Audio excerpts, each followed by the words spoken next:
Halo everyone, kembali bersama saya Tias Cipta. Apa kabar? Semoga senantiasa sehat dan bahagia selalu. Salam dahsyat, sukses luar biasa untuk kita semua. Hari ini kita belajar bersama mengenai 10 quotes from Mark Zuckerberg. 10 quotes from Mark Zuckerberg. Apa saja? 1. When you give people a voice and give people power, the system usually ends up in a really good place. So what we view our role as is giving people that power. Pada saat kita memberikan kesempatan untuk orang lain bertumbuh, pada saat kita memberikan kesempatan untuk orang lain berkomunikasi, mengeluarkan pendapat, mengeluarkan undang-undang, mengeluarkan pemikiran yang mereka miliki, dan kita bahkan menyediakan wadah untuk hal tersebut, kita menyediakan platform untuk hal tersebut, maka tentunya akan sangat didukung dan akan disukai oleh orang-orang. Dan karena itulah Facebook yang didirikan oleh Mark Zuckerberg sangatlah sukses, sangatlah berhasil. Karena Facebook menyediakan wadah untuk orang bertukar pikiran dan mengeluarkan pendapat mereka. 2. The real question for me is, do people have the tools that they need in order to make those decisions well? And I think that it's actually really important that Facebook continually makes it easier and easier to make those decisions. If people feel like they don't have control over how they are sharing things, then we are failing them. Apabila orang-orang merasa bahwa mereka tidak memiliki kontrol, bahwa mereka tidak memiliki hak untuk mengeluarkan pendapat, untuk men-sharingkan pola pikir mereka, untuk men-sharingkan apa yang mereka ketahui, apa yang mereka pikirkan, maka tentunya mereka tidak terlalu ingin berkontribusi. Mereka tentunya tidak akan terlalu mendukung atau berada dalam hal tersebut. Nah, kenapa Facebook menjadi sangat sukses, jadi sangat berhasil? Karena Facebook mendirikan wadah, menyediakan wadah atau platform di mana orang dapat men-sharingkan apa yang dia pikirkan, kemudian dapat bertukar pendapat, men-sharingkan video, men-sharingkan foto, men-sharingkan opini-opini, pendapat-pendapat, dan juga dapat memudahkan orang untuk berkomunikasi satu sama lain. Dan karena kita semua manusia adalah makhluk sosial, tentunya kita akan senang sekali bila diberikan kesempatan untuk dapat berkomunikasi dengan banyak orang, dengan teman-teman, dengan sahabat-sahabat, dengan orang-orang yang tadinya tuh udah teman lama gitu ya, terus kita udah jarang komunikasi. Nah, terus kita jadi ada wadah untuk saling bertukar pendapat, dan karena itu Facebook sukses. 3. Don't discount yourself. No matter what you are doing, everyone has a unique perspective that they can bring to the world.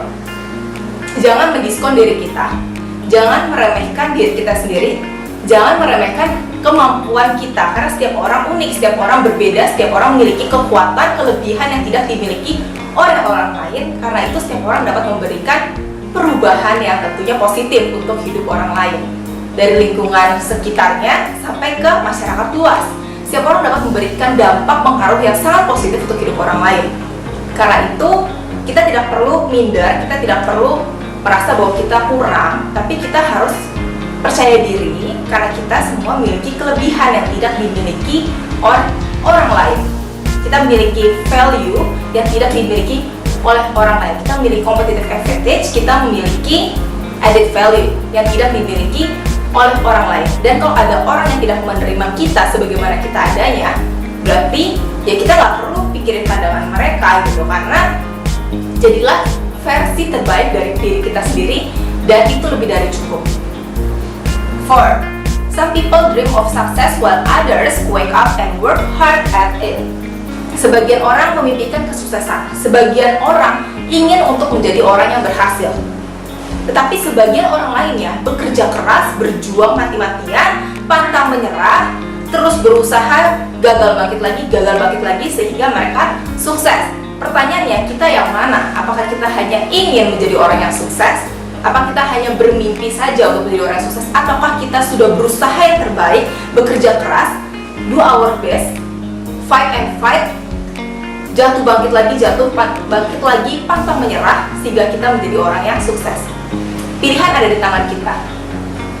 Kalau kita ingin menjadi pribadi yang sukses, kalau kita ingin menjadi orang yang berhasil, kalau kita ingin melihat apa yang kita impikan menjadi kenyataan, maka kita harus bekerja keras dan berjuang sehingga impian-impian tersebut dapat menjadi kenyataan dalam hidup kita. 5. Don't let anyone to tell you to change who you are. Jangan biarkan siapapun untuk mengontrol hidup kita. Jangan berikan hak kepada orang lain untuk mengontrol hidup kita. Karena kita lain memiliki hak untuk mengontrol kehidupan kita sendiri, bukan orang lain yang mengatur kehidupan kita. Dan jangan biarkan siapapun untuk merubah kita yang sebenarnya. Dan jangan sampai kita berubah hanya untuk diterima oleh orang lain. Kalau orang lain tidak dapat menerima kita sebagaimana kita adanya, sebagaimana kita aslinya, maka ya they are not our people. Mereka tuh bukan orang-orangnya kita. Mereka itu nggak perlu ada dalam hidup kita. Karena hanya orang-orang yang tepat yang harusnya memang ada dalam hidup kita pasti akan menerima kita.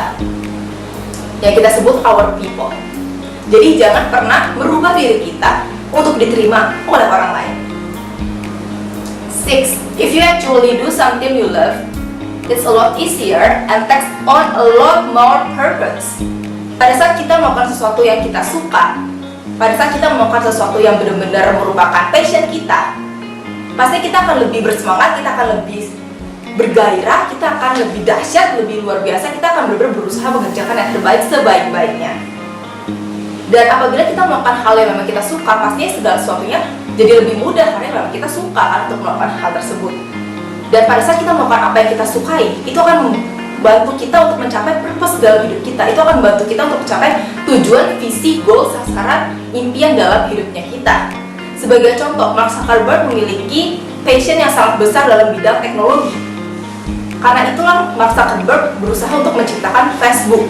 Tujuan awalnya hanya agar orang-orang di sekitarnya dapat saling berkomunikasi satu sama lain, agar teman-temannya dapat saling berkomunikasi satu sama lain lewat media sosial.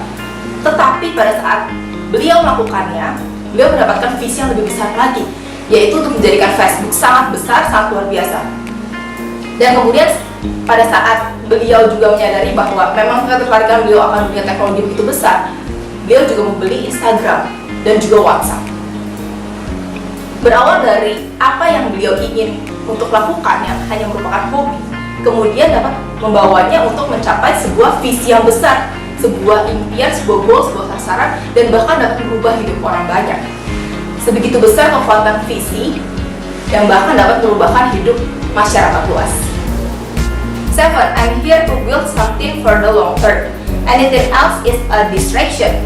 Pada saat kita ingin melakukan sesuatu, pada saat kita ingin memilih suatu bisnis, inilah bisnis yang kita pikir bahwa kita tahu nih strategi-strategi yang dibutuhkan untuk membantu bisnis tersebut semakin berkembang 5 tahun ke depan. Tapi kalau misalkan kita ingin memilih satu bisnis, tapi kita nggak punya gambaran apa yang kita melakukan untuk bisnis ini 5 tahun ke depan, lebih baik kita nggak usah ambil bisnis itu. Kita pilih bisnis, kita lakukan bisnis yang memang kita sukai, yang memang merupakan kekuatan kita juga, yang kita tahu ya, jadi kita nggak buta-buta amat gitu, yang kita pahami mengenai bisnis tersebut, dan yang kita punya gambaran atau visi seenggaknya dalam 5 tahun ke depan perusahaan ini mau arahnya kemana nih, apa yang sudah mau saya lakukan untuk perusahaan ini semakin bertumbuh 5 tahun ke depan.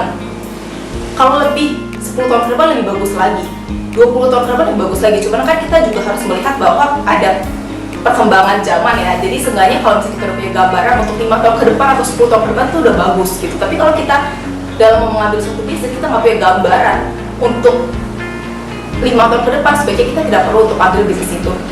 Atau kalau kita untuk 3 tahun ke depan kita nggak tahu kita mau ngapain dengan bisnis ini, sebaiknya kita tidak perlu membuang waktu kita untuk mengerjakan bisnis ini. Karena waktu kita terbatas, hanya 24 jam setiap harinya. Karena itu lebih baik kalau kita mengerjakan sesuatu yang memang kita sukai dan kita punya visi akan hal tersebut untuk kedepannya, untuk long termnya, untuk jangka panjangnya. 8. People think innovation is just having a good idea, but a lot of it is just moving quickly and trying a lot of things. Banyak orang berpikir bahwa inovasi hanyalah memiliki satu ide yang bagus, satu ide yang brilian. Tapi lebih daripada itu, inovasi merupakan memang benar kita memiliki ide yang bagus, ide yang brilian yang belum ada di dunia ini atau belum ada di lingkungan sekitar kita. Kemudian kita lakukan inovasi tersebut, kita lakukan hal yang menurut kita itu merupakan suatu inovasi, penemuan baru. Tapi agar penemuan baru yang kita temui itu bisa berhasil, kita kan harus coba Kalau bisa gagal, coba lagi, gagal, coba lagi. Dan kita harus bergerak dengan cepat gitu. Karena kalau misalnya kita lambat dalam bergerak, bisa saja udah keduluan sama orang lain, sudah menemukan inovasi tersebut. Akhirnya bukan kita jadi inovatornya. Atau kita ingin melakukan suatu perubahan untuk bisnis kita. Tapi kalau misalkan sudah keduluan sama orang lain, berarti ya orang lain yang memiliki competitive advantage-nya dong. Jadi bisnisnya mereka yang lebih memiliki penemuan yang baru gitu dibandingkan kita. Jadi kita lebih terlambat. Jadi itu kalau kita ingin menciptakan sesuatu, kita harus mencoba. Kalau gagal, coba lagi penemuannya, dan juga bergerak dengan cepat. 9. People can be really smart or have one skill that are directly applicable, but if they don't really believe in it, then they are not going to really work hard. Hal yang membuat orang menjadi mau untuk mengejar impiannya, mau untuk mencapai goal atau sasaran atau visi dalam kehidupannya adalah karena orang tersebut merasa yakin bahwa impiannya tersebut, bahwa hal yang ia yakini tersebut pasti akan berhasil, bahwa impiannya pasti akan dapat tercapai. Tapi kalau orang tersebut tidak memiliki kepercayaan seperti itu, orang tersebut pesimis, orang tersebut tidak yakin, orang tersebut tidak optimis, orang tersebut pesimis, maka ya orang tersebut jadi malas untuk bekerja keras.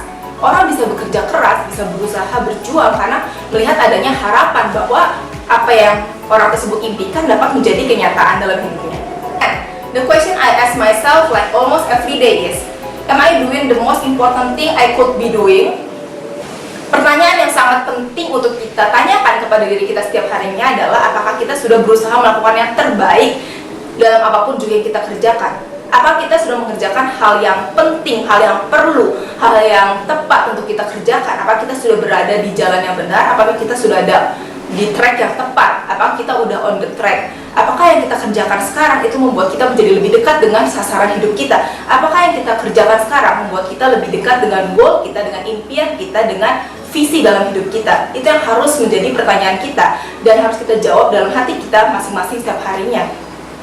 Karena kita harus melakukan tolak ukur supaya apa yang kita kerjakan setiap harinya itu membuat kita semakin dekat dengan tujuan kita dan membuat kita semakin dekat dengan keberhasilan dalam hidup kita. Kalau teman-teman ingin belajar lebih mengenai cara untuk menggapai kesuksesan, teman-teman boleh klik link ini, 10 cara sukses menggapai impian. 10 cara sukses menggapai impian. Dan tentunya dalam kehidupan ini, pada saat kita ingin menjadi orang yang lebih berhasil, tentunya banyak keputusan-keputusan yang harus kita ambil dalam hidup kita. Dan seringkali bahwa keputusan-keputusan tersebut bukanlah merupakan keputusan yang mudah. Nah, karena itu, bagaimana agar kita dapat mengambil keputusan dengan tepat? Teman-teman boleh klik link ini, 10 cara mengambil keputusan dengan tepat. 10 cara mengambil keputusan dengan tepat. Oke, that's all for today. Thank you so much. Please like, subscribe, tekan tombol loncengnya, komen, dan share sebanyak-banyaknya. Thank you so much everyone. See you next time.